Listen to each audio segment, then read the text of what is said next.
Learn about the second and third row seat adjustment switches. The second row seat switches are located on the side of each seat. The forward-backward switch moves the seat forward or backward. The cushion tilt control switch can adjust the tilt of the cushion. The backrest angle adjustment switch adjusts the angle of the backrest of the seat. The leg rest adjustment switch adjusts the angle of the leg rest. The relaxation comfort seat switch provides a comfortable seating position for occupants. The walk-in seat switch tilts the cushion and backrest forward.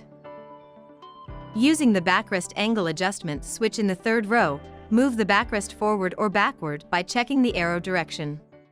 Kia, movement that inspires.